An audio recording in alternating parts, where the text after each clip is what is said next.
السلام علیکم دوستو، امید کرتا ہوں آپ خیریت سے ہوں گے۔ آج ہم جس تاریخی ریاست کی بات کرنے جا رہے ہیں اس کا نام ہے ڈنمارک۔ میرا نام علی حیدر ہے اور آپ دیکھ رہے ہیں حیدر ویلاگز۔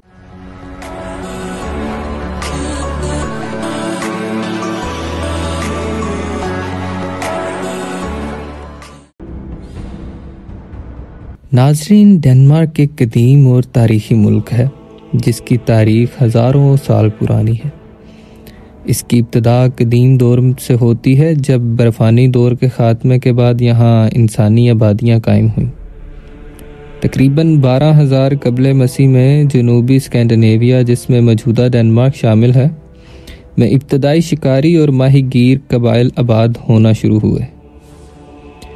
یہ لوگ خانہ بدوش تھے جو غاروں میں رہنے، جانوروں کا شکار کرتے اور دریاؤں میں ماہی گیری کرتے تھے۔ وقت کے ساتھ ساتھ تقریباً 4,000 قبل مسیح میں یہاں زرعی انقلاب آیا۔ لوگ مستقل بستیاں بسانے لگے اور زراعت اور مویشی پالنے کا آغاز ہوا۔ اس دور میں بڑے پتھر کے مقبرے، جنہیں ڈولمنز کہا جاتا تھا، تعمیر کیے گئے۔ 1800 قبل مسیح سے 500 قبل مسیح کے درمیان کانسی کا دور آیا، جس میں لوگوں نے کانسی کے ہتھیار یعنی کہ برونز ایج برتن اور زیورات بنانا شروع کیے۔ اس دوران تجارتی راستے قائم ہوئے اور سماجی ڈھانچہ زیادہ مضبوط ہونے لگا۔ اس کے بعد 500 قبل مسیح سے 800 عیسوی تک آئرن ایج کا آغاز ہوا، جس میں لوہے کے اوزار عام ہو گئے اور جرمن قبائل یہاں آباد ہونے لگے۔ اس دور میں نورس دیوتاؤں کی پوجا عام تھی، جس میں تھور اور اوڈن شامل ہیں، اور رومی سلطنت کے ساتھ تجارت بھی شروع ہو چکی تھی۔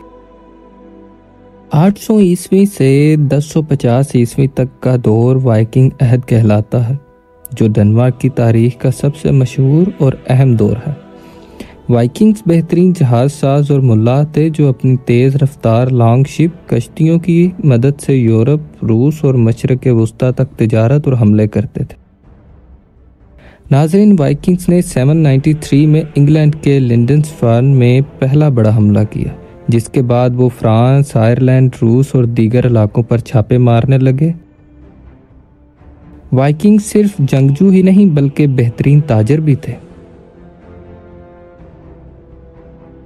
اور کچھ جگہوں پر انہوں نے اپنی بادشاہت بھی قائم کی، جیسے کہ فرانس میں نارمینڈی اور روس میں کیفروس۔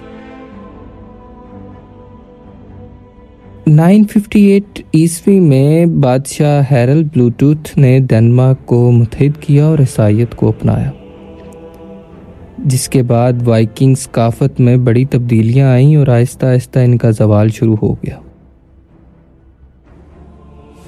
1066 میں وائکنگ کا اثر تقریباً ختم ہو گیا۔ ناظرین، 1050 سے 1536 تک قرون وسطیٰ کا دور تھا، جس میں ڈنمارک ایک مضبوط بادشاہت کے طور پر ابھرا۔ 1397 میں کالمار یونین قائم ہوئی، جس میں ڈنمارک، سویڈن اور ناروے ایک بادشاہت کے تحت متحد ہوئے۔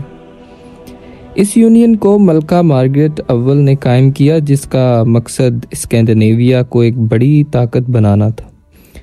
تاہم 1523 میں سویڈن اس اتحاد سے الگ ہو گیا، جبکہ ناروے 1814 تک ڈنمارک کے ساتھ رہا۔ 1536 سے 1814 کے دوران ڈنمارک میں بڑے سیاسی اور مذہبی بدلاؤ آئے۔ 1536 میں پروٹسٹنٹ اصلاحات ہوئیں اور ڈنمارک نے کیتھولکزم چھوڑ کر لوتھرنزم کو اپنایا۔ چرچ پر بادشاہ کو مکمل کنٹرول حاصل ہو گیا اور مذہبی قوانین میں بڑی تبدیلیاں آئیں۔ ناظرین، 1066 میں ڈنمارک میں مطلق العین بادشاہت یعنی کہ ایبسلیوٹ مونارچی قائم ہوگی، جس میں بادشاہ کو مکمل اختیارات حاصل ہوتے۔ اس دوران تعلیمی نظام میں بہتری آئی، مگر نپولین جنگوں میں ڈنمارک کو شدید نقصان اٹھانا پڑا۔